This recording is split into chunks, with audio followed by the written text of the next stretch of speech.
आदरणीय दर्शक श्रोता, पछिल्लो विकसित घटनाक्रममाथि तपाईका सरोकारका विषय, हाम्रा सरोकारका विषय, राष्ट्रका सरोकारका विषय कार्यक्रम साझा सरोकारमा यहाँहरू सबैलाई स्वागत छ। पछिल्लो विकसित घटनाक्रम र विकसित सरोकारका सवालहरूमाथि विशेष छलफल र कुराकानीका लागि राजनीतिक विश्लेषक प्रेम कैदी हामीसँग हुनुहुन्छ। कैदीजी, स्वागत छ यहाँलाई। नमस्कार। पछिल्लो समय ओलीजीले जुन खालको संसदलाई स्थगित गर्ने रोक्ने काम गर्नुभयो, यो किन, के प्रयोजनका लागि, के उद्देश्यका लागि ओलीजी यो गर्न बाध्य हुनुभयो? तपाईले के विश्लेषण गर्नुभएको छ यो बताइदिनुहोस् त। तपाईँ त ओलीजीको समर्थनमा बोलिराख्नु भएको छ आजभोलि। ओलीजीको समर्थन गर्नुपर्ने आवश्यकता किन भयो? ओलीजीले यो कदम किन उठाउनु भयो? यो कुरा बताइदिनु त जनतालाई। होइन, मैले ओलीजीको समर्थन गरेको भन्दा पनि मैले चाहिँ नि के हो भने ओलीजीलाई यो खास गरी उहाँले देशभक्तिपूर्ण अडानहरू देखाउन थालेपछि इन्डियनहरूले घेर्न थाले। तपाईँको कस्तो भने बिहानै चाहिँ नि झुकिएर एकचोटि त्यो इन्डियन न्युज हेर्दाखेरि त त्यो त ओलीले राजीनामा गर्ने भनेर बा आइराखेको छ बा। एक प्रकारको साइकोलोजिकल वार क्या नेपालमाथि। ओलीकै नेतृत्वमा अब चाहिँ तपाईँको लिपुलेख लिप्य धुरा र कालापानीको केस चाहिँ उठ्यो, संसदले त्यो नक्सा पनि पारित गर्यो र ती धेरै कुराहरू भइसकेपछि इन्डियनहरू चाहिँ साह्रै तपाईँ आहत भए र उनीहरूले ओलीको विरुद्ध फेरि त्यति मात्रै नभएर नागरिकता सागरिकतादेखि यी सबै केसमा ओली एकदमै इन्डियनहरू को भनौँ न एकपछि अर्को गर्दै उनले चाहिँ नि इन्डियाको विरुद्ध एक प्रकारको स्ट्यान्ड लिएको देखियो र इन्डियनहरू धेरै चाहिँ अफेन्डेड भएपछि उनीहरूले ओलीमाथि हमला गरे र अब ओलीले त्यही बेलामा भन्ने मौका पाए। किन भन्दाखेरि त्यो उनको पार्टीभित्र ओलीको विरोध त धेरै पहिलेदेखि भइरहेको थियो नि र उनले केन्द्रीय समितिको बैठकै नबोलाउने, उनले चाहिँ नि महासमितिको तपाईँको पोलिट ब्युरोको बैठकै नबोलाउने, सचिवालयको बैठक पनि बल्ल बल्ल बोलाएका थिए। त्यहाँ पनि चाइनिज राजदूतले आएर मिलाइदिनु पर्यो र ओलीजीको स्थिति भनौँ न उहाँलाई चाहिँ नि वामदेव गौतमले छोडिसकेपछि उहाँ धेरै नै कमजोर हुनुभयो। फेरि उहाँलाई बाध्य पारियो। उहाँ पार्टीभित्र अलिकति कमजोर भइसकेपछि उहाँले चाहिँ नि सानातिना गुटहरू जसको भरोसामा काम गरिराख्नु भएको छ तिनीहरूले त धेरै नै भ्रष्टाचार र व्यथिति गर्दाखेरि त्यसलाई उहाँले कारबाही पनि गर्न सक्नु भएन। त्यसले गर्दाखेरि अलिकति ओली चाहिँ अलिकति अप्ठ्यारोमा पर्नुभयो र सबै नेताहरू पनि मिले। वामदेवजी भयो, माधवजी भयो, झलनाथजी भयो, प्रचण्डजी, यी सारा मिलेपछि त पार्टीभित्र त ओलीको पोजिसन त अलिकति कमजोर भयो नि। महासमितिमा सचिवालयमा त ओली चाहिँ एकदमै कमजोर देखा पर्नुभयो र उहाँले पटक पटक महासमितिको जुन प्रकारले महासमिति खेल्न खोजेको थियो, सचिवालयले खेल्न खोजेको थियो, पार्टीले जे निर्णय गरेका थियो, जस्तो वामदेवलाई अप्पर हाउसको मेम्बर बनाउने कुरामा पनि उहाँले चाहिँ त्यो पार्टीलाई चाहिँ नि लत्याउनु भयो उहाँले र यस्तो प्रकारका कामले गर्दाखेरि उहाँ चाहिँ नि अप्ठ्यारोमा परिराख्नु भएको थियो।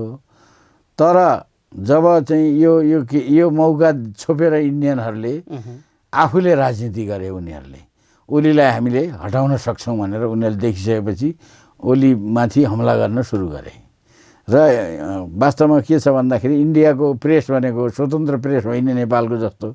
परराष्ट्र मामलामा उनीहरू स्वतन्त्र हुँदैनन्।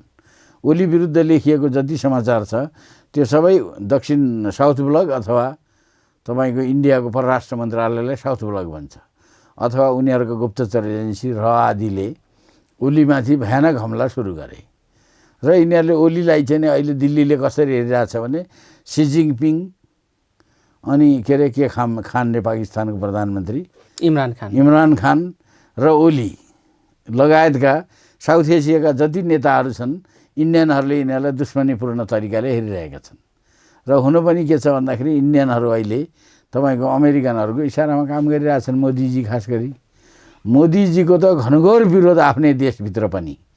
उनीहरूले अब युद्ध गर्न पाएका छन्, हतियार किनिरहेका छन्, रुससँग जति पनि हतियार किनिरहेका छन्, तपाईँको चाहिँ नि अमेरिकासँग हतियार किनिरहेका छन्। हतियार किन्दा हतियार किन किनिन्छ भन्दाखेरि त्यो त धेरै जसो कमिसन खानलाई किनिन्छ। तपाईँको चाहिँ पार्टीले भ्रष्टाचार गर्छ, उनीहरूले चाहिँ फ्रान्ससँग चाहिँ हवाईजहाज किने एयरफोर्सको लागि, ती सबैमा चाहिँ तपाईँको चाहिँ ठुलो घोटाला छ। त्यहाँ त एउटा चाहिँ रहस्यमय तरिकाले त्यो मन्त्री नै मारियो होइन, अपदस्थ भयो तपाईँको चाहिँ त्यो त्यति बेलाको डिफेन्स मिनिस्टर। त्यहाँ त बवाल छ नि, त्यो कुरामा त इन्डियामा बवन्डर भइराखेको छ। ओलीको भयानक विरोध, के अरे मोदीको भयानक विरोध भइराखेको छ। त्यसो हुनाले मोदीहरूले के गरिराखेका छन् भन्दाखेरि अब इमरान खानलाई, सी जिङपिङलाई र तपाईँको चाहिँ चाइनिजहरूलाई चाहिँ उनीहरूको व्यापारमाथि उनीहरूले एट्याक गर्न खोजिराखेका छन्। अब इमरान खानलाई त चौतर्फी हमला गरेका छन्, ओलीलाई पनि अपदस्थ गराइछाड्छौँ, यो नेपाल सानोतिनो क्या है, कसैले भोलि बोल्ने हिम्मत गर्न सक्दैन यो लिपुलेख लिम्पियाधुरा कालापानी जस्तो केसमा अथवा सुस्ता जस्ता केसमा भनेर इन्डियनहरूले चाहिँ ओलीलाई हटाउने षड्यन्त्रमा उनीहरू लागेका छन्। तपाईँको जस्तो चाहिँ नि कालापानी लिपुलेख र लिम्पियाधुराको त्यो संसदमै चाहिँ तपाईँको त्यो प्रस्ताव फेलियर गराउने उनीहरूको डिजाइन थियो र त्यति बेला चाहिँ तपाईँको श्याम शरणलाई मोदीले यहाँ काठमाडौँ पठाएका थिए र यो सम्पूर्ण उनीहरूको खेलमा के देखियो भन्दाखेरि अहिले ओलीलाई हटाउने हो भने यो चाहिँ इन्डियनले हटाए जस्तो अर्थ लाग्ने भयो। त्यसो भएको हुनाले मैले के भने केही समयलाई ओलीलाई हटाउन अलिकति त्यो श्रेयस्कर हुँदैन नेपालको राष्ट्रिय स्वार्थको लागि। यो भयो, तपाईँले यो बुझेर ओलीजीलाई यो समर्थन गर्नुभयो, तपाईँले क्लियरै गर्नुभयो। अब म तपाईँलाई अर्को पाटोमा जोड्छु। यो संसदलाई स्थगित गर्ने जुन खालको ओलीजीले निर्णय गर्नुभयो, मन्त्री परिषदले निर्णय गर्यो, राष्ट्रपतिजीले स्वीकृत गरिसक्नुभयो, घोषणा गरिसक्नुभयो, यो कदम किन उठाउनु भयो ओलीजीले? यो कदमका पछाडि अरू विभिन्न किसिमका चाहिँ अब घटनाक्रमहरू हुन सक्छन् भनेर भनिरहेका छन्, एक थरी मानिसहरू आशंका गरिरहेका छन् यो कदमको विषयलाई लिएर। ओलीजीले यो कदम किन उठाउनु भयो? उहाँलाई के बाध्यता आइलाग्यो यो विषयमा? तपाईँ पोलिटिक्समा तिक्रमबाजीहरू हुन्छ। पार्टी केन्द्रीय तपाईँको जुन सचिवालय र चाहिँ जुन महासमितिको बैठकहरू छ नि, त्यहाँ त ओलीलाई एकदमै तपाईँको अप्ठ्यारो पारिएको छ। त्यसो भएको हुनाले त्यहाँबाट आउन सक्ने कुनै थ्रेड, चालबाजी अथवा संसदमा पनि त्यस्तो केही उहाँले आफ्नो विरुद्ध केही देखेरै यो चाहिँ गर्नुभएको हो भन्ने तपाईँलाई लाग्छ? जस्तो अब उहाँले चाहिँ यो कुराहरूलाई रोक्नका निम्ति अर्थात् सत्ताको आयु लम्ब्याउनका निम्ति नै यो गर्नुभएको हो भन्ने खालको बुझाइ हो तपाईँको? होइन, सत्ताको आयु त उहाँले त हामी त अहिले भनिरहेको छौँ नि, ओलीलाई त प्राइम मिनिस्टर चाहिँबाट कुनै पनि हालतमा अहिले तत्काल हटाउनुहुन्न भन्दाखेरि त सत्ताको आयु त उहाँको चाहिँ जसरी पनि, एक त उहाँलाई त्यति गम्भीर किसिमको खतरा पनि थिएन प्रधानमन्त्रीमा, त राजीनामा मागिएको मात्रै हो नि। अब उहाँका विरुद्ध चाहिँ संसदमा जबसम्म बहुमत हुँदैन राजीनामा मागेर के अर्थ छ? त्यसैले उहाँले चाहिँ त्यति भनौँ न, पार्टीले उहाँलाई चाहिँ भोलि गएर चाहिँ ल बहुमतले निर्णय गरेर माग्यो भने त अलिकति नैतिक रूपमा बाइन्डिङ हुन्थ्यो। अहिलेसम्म त मौखिक रूपमा मात्रै मागिएको न छ, प्रस्ताव त केही पारित गरिएको छैन। भनेपछि यो भारतले मलाई हटाउन खोजिराखेको छ भनेर उहाँले सङ्केत पनि गर्नुभयो र आफ्नै पार्टीका केही नेताहरू भारतको दूतावासका कर्मचारीहरूसँग उठबस गरिराखेका छन्, विभिन्न होटलमा छलफलहरू, कुराकानीहरू चलाइराखेका छन् मलाई फ्याँक्नका निम्ति भनेर उहाँले सार्वजनिक रूपमा जनताका बीचमा कुरा बताउनु भयो। यो प्रधानमन्त्रीले नसुहाउने काम गर्नुभयो भन्ने एक थरी मानिसहरूको बुझाइ छ भने उहाँले भनेको कुरा नै गलत हो, पुष्टि गरेर देखा भन्ने अरू आफ्नै पार्टीभित्रका अन्य नेता कार्यकर्ताहरू पनि निस्किए। ओलीजीले भनेको त्यो कुरा सच्चाइको नजिक छ भन्ने कुरा तपाईँले पनि अघि राखिसक्नुभयो। सच्चाइको नजिक छ, तर यस्तो खेलमा पार्टी 2/3 बहुमत लगभग पुग्न 2/3 बहुमतको सरकार, त्यसमा पनि राष्ट्रियताको विषयमा अहिले पेचिलो ढङ्गले अगाडि बढिराखेको सन्दर्भमा पार्टीभित्रका यी नेता कार्यकर्ताहरू यसरी नाङ्गो रूपमा किन देखियो होला त? तपाईँकै कुरालाई आधार मान्ने हो भने पनि प्रचण्डजी लगायतका अन्य बहुमत सदस्यहरू त भारतको इन्ट्रेस्टमा काम गरिरहेका छन् कि क्या हो भन्ने त देखियो। तपाईँलाई के लाग्छ त यो विषय? मोदीजी ओलीजीले भन्नुभए जस्तो उनीहरू इन्डियाले लगाएर विरोधमा आएको हुन् भन्ने कुरो चाहिँ भन्न मिल्दैन। प्रचण्ड र माधव नेपालहरू अथवा वामदेव गौतम झलनाथहरू उताबाट आएका चाहिँ हुँदै होइनन्। उनीहरूको अहिले इन्डियासँग बरु मोदीकै निकटता, के अरे ओलीकै उतापट्टि निकटता हो, यिनीहरूको कम हो त्यस हिसाबमा। यिनीहरूलाई चाहिँ नि चाइनिजहरूले नै ब्याकिङ गरिराखेका छन्। ओलीले एफसिसीलाई धारण गरेपछि यिनीहरू चाहिँ नि अलिकति चाहिँ नि चाइनिजहरूबाट निकट छन् भनेर अहिले सचिवालयको बैठकको बेलामा तपाईँको ओलीलाई अप्ठ्यारो पार्न खोज्दाखेरि त्यति बेला चाइनिज राजदूतले पनि सक्रियता देखाइन् र यिनीहरू सबै एक भए, तपाईँले देख्नु भएको छ नि।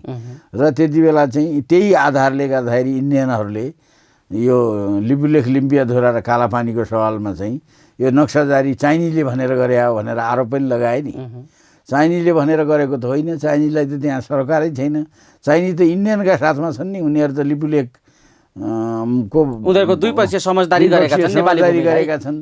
र त्यसमा उनीहरूले चाहिँ तपाईँको चाहिँ उनीहरूलाई मैले के सुनेको छु भन्दाखेरि मोदीले कुनै नक्कली नक्सा, नेपालीहरूको सहमति भएको नक्कली चिठी, परराष्ट्रको चिठी पेश गरेका छ अरे। यसमा चाहिँ नेपालको सहमति छ भनेर झुटो चिठी पेश गरेको छ अरे। त्यसो भएको हुनाले यसको बारेमा छानबिन हुनुपर्ने कुरो एकातिर छ। अर्कोतिर के छ भन्दाखेरि जसरी एकअर्कोमाथि नेकपाभित्रका गुटहरूले एकअर्कोमाथि आरोप लगाइरहेका छन् नि, यसमा धेरैजसो सत्यता छैन। भनेपछि यो ओलीजीले किन यो कार्ड प्रयोग गर्नुभयो त? तपाईँलाई के लाग्छ? ओलीजीले यो कुरा भन्नुभयो। एउटा कुरो त ओलीजीले भनेको त सत्य नै हो। इन्डियनहरू लागेका छन् भन्ने त इन्डियन अखबारबाटै देखिन्छ नि। इन्डियन एम्बेसी पनि तपाईँलाई थाहा छ, यहाँ जहिले पनि पैसा बाँडिरहन्छ, नचाहिने कामहरू गरिराख्छ। यो कुरो सबैलाई थाहा छ, संशोधन आएको पनि सबैलाई थाहा छ। ओलीजीले भनेको त सही हो, तर ओलीजीले भनेको कुरा चाहिँ पूर्ण सत्य होइन। अब कैदीजी यहाँ रोकेर जस्तो ओलीजीले जुन कदम उठाउनु भयो नि, यसका पछाडि एमसीसी पनि जोडिएको छ भनेर कतिपय तर्क गर्ने नेता कार्यकर्ताहरू पनि छन्। विशेष गरी ओलीजीले यो संसद रोकेर जुन खालको प्रक्रियामा अगाडि बढ्नु भएको छ, यो एउटा एमसीसी पनि हो भनेर मानिसहरू भनिरहेछन्। ओलीजी जसरी पनि एमसीसी पास गर्ने कुरामा लाग्नु भएको थियो, अहिले उहाँको त्यो लाइन अहिले पनि उहाँ पास गर्नुपर्छ भन्नेमै हुनुहुन्छ। दोस्रो, प्रमुख प्रतिपक्षी दल नेपाली काङ्ग्रेस पनि त्यही कुरा गरिराखेको छ। मधेसवादीहरू यसमा अस्पष्ट छन्, क्लियर कुरा आइराखेको छैन। अब ओलीजीले यो जे गर्नुभयो यो एमसीसी जोडिएको विषय हो भनेर यसलाई यो एमसीसीलाई यो अहिलेको राजनीतिक यो जुन आन्तरिक राजनीतिक विषय छ यसमा यो एमसीसीलाई मुद्दा बनाउने नेताहरू पनि देखिएका छन्। यो सत्य हो होइन? यसमा अलिकति सत्यता किन छैन भने एमसीसीको पछिल्लो कालमा ओलीजीले अर्थमन्त्री अथवा अरू मन्त्रीहरू केही मन्त्रीहरू चाहिँ नि एमसीसीको फेभरमा भए पनि ओलीजीले चाहिँ माधवजीहरूसँग सचिवालयको बैठकको आसपासमा उहाँले एउटा कुरा भन्नुभएको थियो। उहाँले के भन्नुभयो भन्दाखेरि पार्टीको बहुमतले चाहँदैन भने म एमसीसीको फेभरमा जान्न भन्नुभएको थियो। यो कुरा बाहिर आइसकेको छ। ओलीजी पुरै चाहिँ एमसीसीकै पक्षमा हुनुहुन्छ भन्ने कुरो छैन। पार्टीले निर्णय गरोस्, पार्टीको निर्णय मान्छु भन्ने ठाउँमा उहाँ हुनुहुन्छ। र उहाँको त खालि पार्टीले विरोध केमा गरिरहेको छ भन्दाखेरि अध्यक्ष पनि प्रधानमन्त्री पनि सबै उहाँले गर्ने, निर्णय उहाँले गर्ने, नियुक्ति उहाँले गर्ने, हामीले केही नपाउने, हामी त्यसै ताली बजाउने भनेपछि यो भागबण्डाको लडाइँ नै हो भन्ने तपाईँको निष्कर्ष हो? त्यसमा चाहिँ भागबण्डाको लडाइँ छ। तर ओलीजीमाथि आरोप त छैन नि त? प्रधानमन्त्री किन छोड्ने भन्दा भ्रष्टाचारको आरोप पनि छैन, उहाँहरूले लगाउनु भएको छैन, व्यथिति, अनियमितता, असुरक्षा, यी समग्र विषयहरू मुद्दा छैनन्। भ्रष्टाचारको आरोप के छ भन्दाखेरि उहाँको क्याबिनेटका कतिपय मन्त्रीहरू त्यो त नागरिक तहमा छ। तपाईँहरूले अभियन्ताहरूले नागरिकहरूले ओलीजीमाथि भ्रष्टाचारीलाई संरक्षण गर्नुभयो भन्ने कुरा आएको छ। तर अहिले ओलीजीले किन राजीनामा दिनुपर्ने भन्ने विषयमा नेकपाले प्रस्तुत गरेको एजेन्डा त केही पनि छैन नि त। ओलीजी एमसीसीको सपोर्टर भएर राजीनामा दिनुपर्ने हो कि ओलीजी भ्रष्टाचारी भएर राजीनामा दिनुपर्ने हो कि ओलीजीले चाहिँ अहिलेको सङ्क्रमण स्वास्थ्य सङ्कटलाई समाधान गर्न नसकेका कारणले राजीनामा दिनुपर्ने हो कि भन्ने विषयमा प्रश्नहरू हेर्दाखेरि त ती प्रश्न त नेकपाले उठाएको छैन, खालि भागबण्डाकै कुरा मात्रै उठिराखेको छ। यस्तो बेला भागबण्डाको कुरा गरेर मुलुकलाई यस्तो भाँडमा हाल्न मिल्छ? स्थायी समितिको बैठकमा यी सबै कुरा उठाएरै राजीनामा मागेका छन्। तपाईँले त्यसमा छैन भनेर भन्न मिल्दैन। र खालि एउटा कुरो के छ भन्दाखेरि एउटा चाहिँ कूटनीतिक मर्यादा नागेर उहाँले चाहिँ इन्डियालाई आक्षेप लगाउनु भयो। जबकि राजीनामा त मैले मागेको भनेर त प्रचण्डजीले भन्नुभयो नि।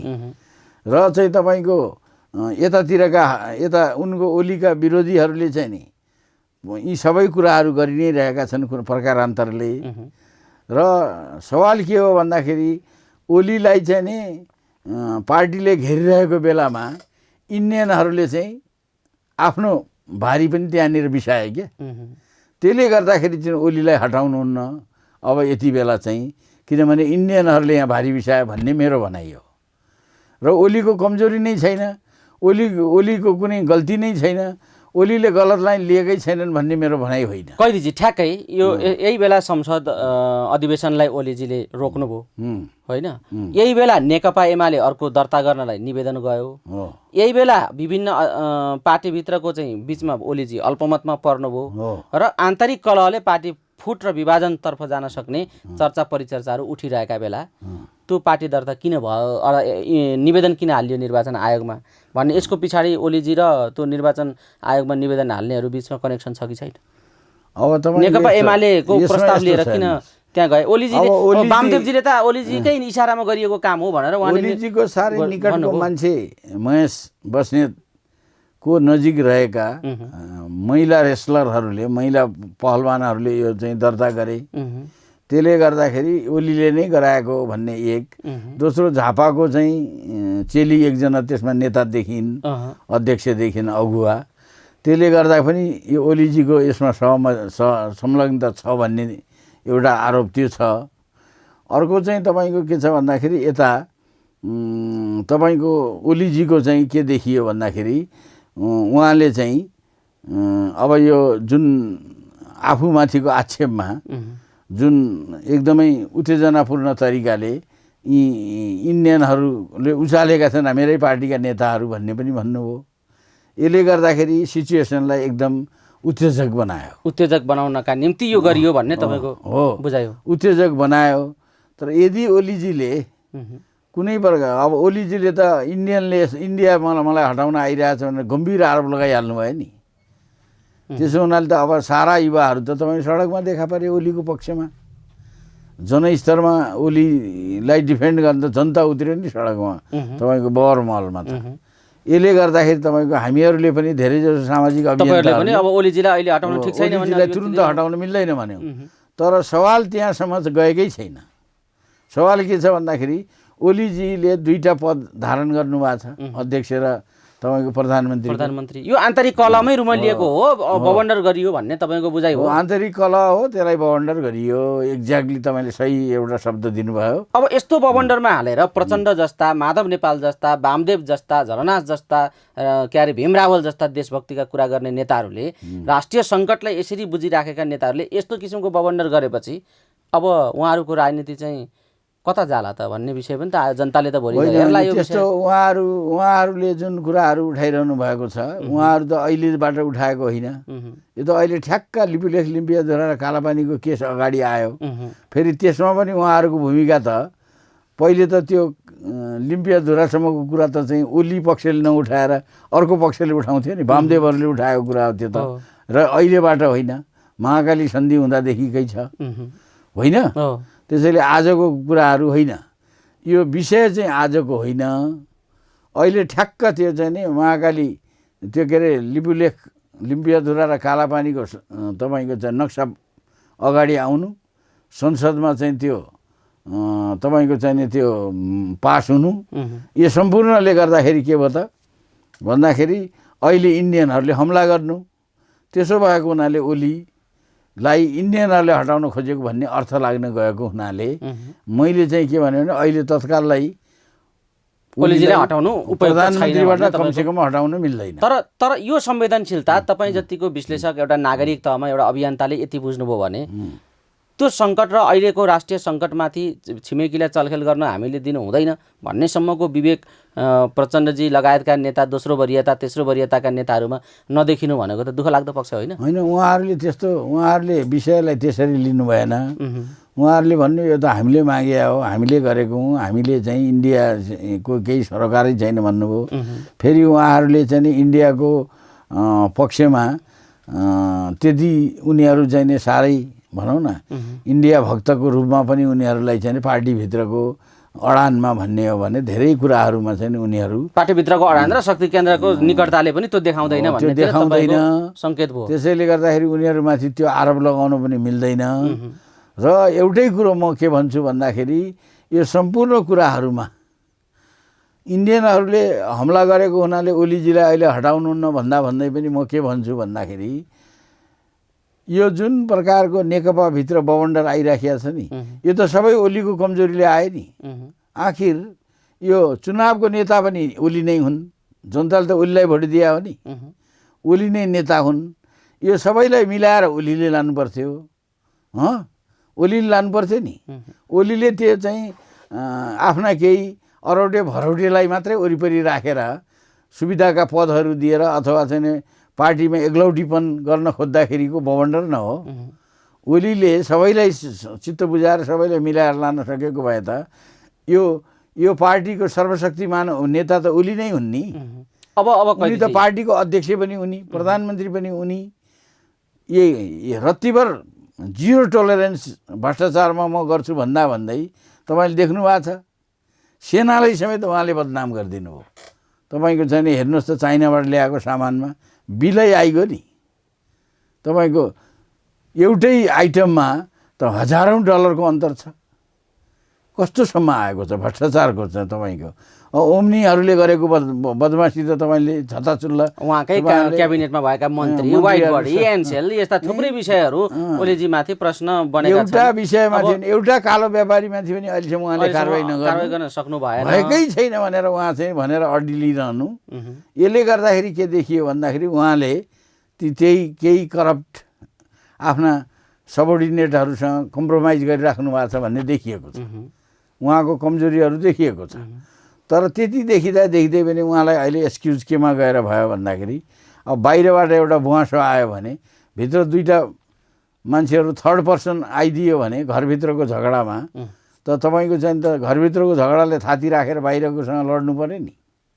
मेरो भनाइ चाहिँ यो हो। अब कैदीजी तपाईँको कुरा क्लियरै छ, नागरिकले जनताले बुझ्ने गरी नै विषयहरू राखिराख्नु भएको छ। पछिल्लो समय अलिकति अन्तर्राष्ट्रिय परिस्थितितिर जोड्यौँ, किनभने हाम्रो प्रधानमन्त्रीको राजीनामाको विषयमा पनि भारतको प्रसङ्ग ओलीजीले जोड्नुभयो। अब त्यसमा कति सत्यता असत्यता भन्ने कुरा विगतको इतिहास हेर्दाखेरि कतै न कतै हो भन्ने तपाईँको पनि निष्कर्ष रह्यो।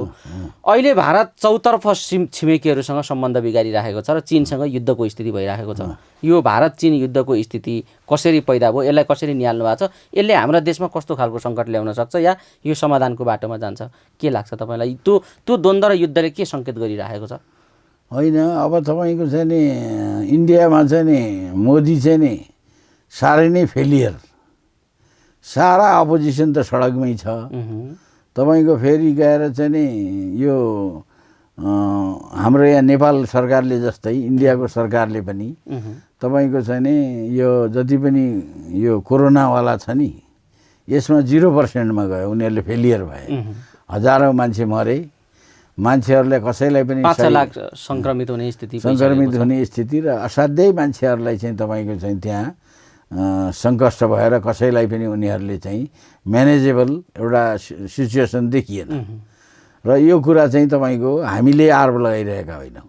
तपाईँ वेबसाइटमा जानुहोस्, आइराखेकै विषय हो, मिडियामा सबै नागरिक तहमा सब उनीहरूका कर्मचारीहरू नै यो कुरा भनिरहेका छन्। जसलाई कोरोना लाग्यो नि त्यहाँका कर्मचारीहरूलाई एउटा सहसचिवले, रेभिन्यूकी सहसचिवले, महिला सहसचिवले कस्तो छ क्वारेन्टाइनमा र कस्तो छ कोरोना लाग्यो भने के हालत हुन्छ भनेर उनले दर्दनाक कथाहरू लेखेकी छन्।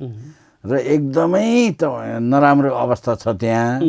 र एकदमै यहाँ नेपालमा जस्तै त्यसमा उनीहरू 100% फेलियर भएका छन्।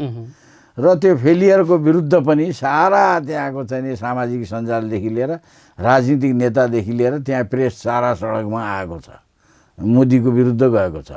मोदी चौतर्फी असफल।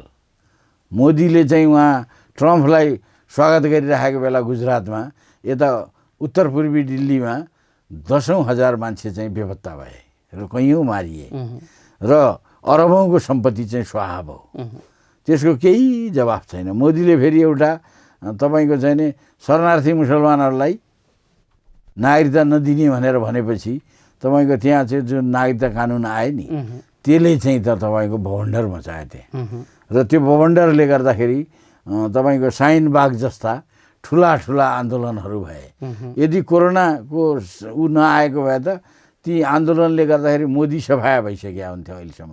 त्यसैले गर्दा मोदीलाई के चाहिएको छ भन्दाखेरि इन्दिरा गान्धीको समयमा जस्तो अब आफू चाहिँ शासन सत्ता चलाउन नसक्ने क्षमता छैन, विदेशीहरूले पनि ङ्याकिरहेका छन्, लास्टमा अनि के गर्ने छरछिमेक विरुद्ध उत्तेजनात्मक कारबाही गर्ने र त्यो गर्ने अनि त्यसैमा पनि फेरि के छ भन्दाखेरि विदेशी पश्चिमा साम्राज्यवादीहरू पनि एसियामा युद्ध लडाएर आफू हतियार बेचेर फाइदा लिन खोजिरहेछन्।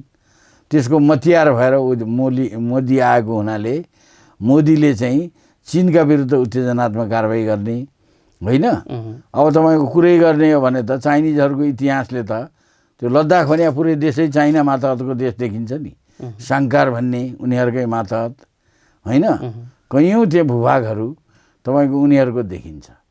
अहिले तपाईँको चाहिँ कतिपय राष्ट्रहरूमाथि चाइनिजहरूले यो हाम्रो इलाका हाम्रो नक्साभित्रको हो र यो चाहिँ कसले लियो त भन्दाखेरि अङ्ग्रेजी साम्राज्यवादीहरूले अङ्ग्रेजी उपनिवेशवादीहरूले लिएको एरिया हो। जस्तो हङकङ पनि त्यही समस्या थियो। हङकङ पनि अब उपनिवेश नै थियो, बेलायतको उपनिवेश थियो, फिर्ता लिएको। त्यस्ता ती सारा उपनिवेशहरू जो त्यति बेला चाहिँ कुनै भारत भन्ने देशै थिएन, ब्रिटिस इन्डिया भनेर उनीहरूले साम्राज्यवादीहरूले खोसेर बनाएको ब्रिटिस इन्डिया हो। त्यो ब्रिटिस इन्डियाको कुनै लामो इतिहासै छैन। उनीहरू अहिले जस्तो एउटा कुरो भन्छन् नि, त्यो के अरे त्यो गोलवान घाँटी के भन्छन् नि, गोलवान घाँटी। त्यो गोलवान घाँटीमा चाहिँ पहिलो एकजना गोलवान भन्ने मुसलमान गयो, त्यसैले त्यसको नाम रह्यो भन्छन्। त्यो त अहिले इन्डियनहरूले पछिबाट राखेका न हो। त्यो ठाउँ त हजारौँ वर्ष पहिलेदेखि थियो नि। अङ्ग्रेजहरूले आएर 200 वर्ष भारतमा शासन गरे भनौँ न। अब त्यो त्यति शासन गर्दाखेरिको त्यो त्यति बेला गोलवान भयो। त्योभन्दा अगाडि त्यो ठाउँको नाम के थियो? होइन, त्योभन्दा अगाडि पनि त्यो ठाउँ थियो। त्योभन्दा अगाडि त्यो ठाउँ त टिबेटको थियो नि, चाइनाको थिएन होला, टिबेटको त थियो। र त्यसो भनेपछि त अहिले चाइनिजहरूले त टिबेट उनीहरूको राज्य भएपछि उनीहरूले टिबेटको जुन अङ्ग छ त्यसलाई आफ्नो हो भन्न सक्छन्। त्यसैले एउटा स्वाभाविक भयो। अब यसले गर्दाखेरि तपाईँको के भइराखेको छ भन्दाखेरि इन्डियाले फेरि त्यो कतिपय भूभाग त पाकिस्तानलाई छोडेको छ, कुनै स्वतन्त्र काश्मीरलाई छोडेको छ, तिनीहरूको भूमि पर्छ। त्यो भूमिमा समेत पनि यिनीहरूले दाबी गरेपछि त्यहाँ बवन्डर त भयो। अनि तपाईँको हतियार चलाउन नपाइने 1994 को सम्झौता भएको हुनाले हतियार चलाएनन्। अनि के गरे त भन्दाखेरि अर्का सीमामा यिनीहरूले घुसपैठ गर्दाखेरि त्यहाँ त्यो इन्डियनहरूलाई घुसपैठ गर्दाखेरि चाइनिजहरूले आएर मुक्कामुक्की धकेल पकेल गरेर कैयौँ भाग्दै नदीमा खसेर मरे। ती चाहिँ तपाईँको लगभग 34 जना इन्डियनहरू मारिएका छन्। यिनीहरूले 20 जना भने पनि मारेको 34 जना छन् त्यहाँ। र तपाईँको 10-12 जना गिरफ्तार गरे। त्यसमा पनि 2टा कर्नेल, एउटा कर्नेल नदीमा खसेर मर्यो, त्यो सुरेश बाबु के भन्ने, अर्को कर्नेल चाहिँ उनीहरूले गिरफ्तार गरेर थुनेर राखेका रहेछन्, पछि छोडिदिए। अब यस्तो प्रकारको जस्तो त्यो सीमामा यो पश्चिमी स्वार्थ अनुरूप नै यो खालको द्वन्द्वको स्थिति तयार भयो होइन। त्यहाँ त के भयो भन्दाखेरि अब फ्याट्टै चाहिँ इन्डियनहरू फसेर मरिहाले। मरेपछि त्यो दुर्घटना त्यो जे भयो त इन्डियामा भयानक उत्तेजना के भयो भन्दा मोदीले सुरक्षा गर्न सकेन। यो चाहिँ मोदी चाहिँ फस्यो। मोदीले चाहिँ वास्तवमा चाहिँ सेनालाई चाहिँ अनावश्यक रूपमा चाहिँ टेन्सनमा लिएर आफ्नो लागि चाहिँ प्रयोग गर्यो। र त्यो हाम्रा सेनाहरू चाहिँ सित्तै मारिए भनेर चाहिँ इन्डियामा बवन्डर मचेपछि अहिले मोदीले नौटङ्की गरिरहेछ भन्दाखेरि हतियार किन्ने, अनि त्यसैमा चाहिँ उत्तेजनामा अब नियत के रहेछ भन्दाखेरि हतियार किनेर कमिसन खाने। मोदीलाई फाइदा भइरहेछ कमिसन खाने। रसियनसँग बढी कमिसन आयो, रसियनसँग किन्ने, अमेरिकनसँग बढी कमिसन आयो, अमेरिकनसँग हतियार किन्ने। यिनीहरू त हतियार किन्दाखेरि त खरबौँको कमिसन आउँछ नि, किन्दा पनि खरबौँको किन्छन्, त्यसमा आधा आधी त कमिसन आउँछ। त्यसो भएको हुनाले युद्धको डङ्का पिटेर हतियारको कमिसन खानेमा मोदीहरूको गुट लागेको छ। यो कुरो इन्डियनहरूले थाहा पाएका छन्। त्यस हुनाले इन्डियाभरि मोदीको विरोध भइराखेको छ। अब कैदीजी यो विषयले यहाँ रोकेर म यतै हाम्रै देशतिरै फर्किन्छु। यही राजनीतिमा ओलीजीले जे कदम उठाउनु भयो नि, अब सम्भावनाहरू के छन्? हामी कुराकानीको अन्तिम चरणमा छौँ। छोटकरीमा भनिदिनुहोस् त, के कदम अब नेपाली राजनीतिमा उठ्न सक्छ? यहाँ जोखिम के छ, समाधानको विकल्प के छ? यो विषय राखिदिनुहोस् त ठ्याक्कै मान्छेले बुझ्ने गरी। तपाईँको एउटा कुरो के छ भन्दाखेरि ओलीजीले चाहिँ नि पार्टीको लिडरहरूलाई मिलाएर लान सक्नुभयो अथवा उनीहरूको आपसमा समझदारी केही भयो, ओलीजीले केही धारछेउ छोड्नुभयो भने एउटा समझदारी सिर्जना हुनसक्छ। एउटा विकल्प त्यो भयो, सहमति सहकार्यको विकल्प। तर ओलीजीको के देखिन्छ भने ओलीजीको पार्टमा जस्तो ओलीजीको निकटस्थ नेपाली प्रेस हेर्नुभयो भने ओलीजीलाई भण्डाफोर मात्रै चारैतिर चौतर्फी भण्डाफोर भइरहेछ। उहाँको पक्षमा कुनै गतिलो प्रेस देखिँदैन होइन, र उहाँले मोबिलाइज गर्न सकेको देखिएन। अर्को उहाँको कमजोरी के छ भन्दाखेरि उहाँले चाहिँ अब गलत किसिमका सोच भएका र अलिकति चाहिँ भविष्य देख्न अब दूरदृष्टि नभएका अब हाउडे टाइपका मान्छेहरूलाई उहाँले चाहिँ आफ्नो वरिपरि राख्नु भएको छ। कुनै गतिलो मान्छे राखेको देखिँदैन। अब तपाईँको अहिले के देखिन्छ भन्दाखेरि जस्तो तपाईँ शिवमाया राईले त्यो चाहिँ तपाईँको नो बिजनेस भनेर सिफारिस गरेपछि संसद विघटन भयो भनेर आयो नि कुरो। यसको अर्थ चाहिँ उहाँले कानुन मन्त्री त सही मान्छे बनाउन सक्नुभएको रहन्छ नि, क्षमता भएको बनाउन सक्नुभएको रहन्छ भन्ने कुरो देखियो। त्यस्तै गरेर त्यो उहाँको चाहिँ नि त्यो पहिलेको चाहिँ सुरक्षा प्रेस किन्ने जुन बास्कोटा जस्तै अहिले महेश बस्नेतले पनि जुन पार्टी दर्ता गर्यो नि, आखिर अरू कसैले लगाएर राख्न सकिन्थ्यो नि।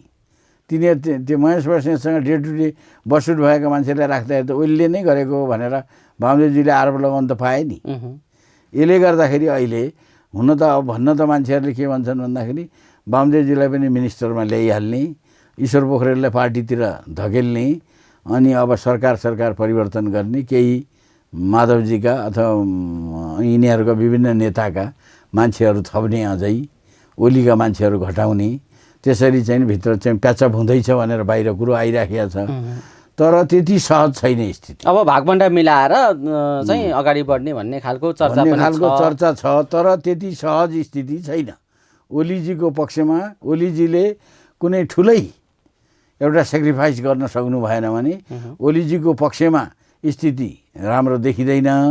र दोस्रो कुरा के छ भन्दाखेरि अन्य बाह्य शक्तिहरू त ओलीजीको विरुद्ध, अब पहिले त इन्डिया लागेको थियो, अब त मान्छेहरूले ओलीले संसद विघटन गरेपछि यो त एमसिसीलाई पनि धोका दियो भन्ने जस्तो भयो नि।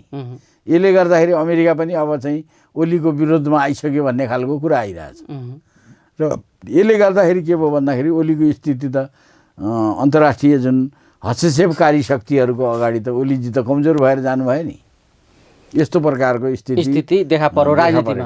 अब जाँदा जाँदा यी समग्र सङ्कटहरू नजिकबाट बुझ्नु भएको छ, हेर्नु भएको छ, लामो राजनीतिकलाई निहाल्नु भएको छ, आफै राजनीतिमा एउटा जीवनकाल व्यतीत पनि गर्नुभएको छ, सञ्चारकर्मीको अनुभव पनि छ। यी सारा अनुभवहरू तपाईँसँग छन् र अहिले यो सङ्कटलाई तपाईँले व्यक्त गर्न सकिनेसम्म व्यक्त गर्नुभएको छ। नसकिने अरू अन्तर विषयहरू आफूसँगै राख्नुभएको होला। पक्कै पनि त्यो परिस्थितिले घटनाक्रमले देखाउँछ।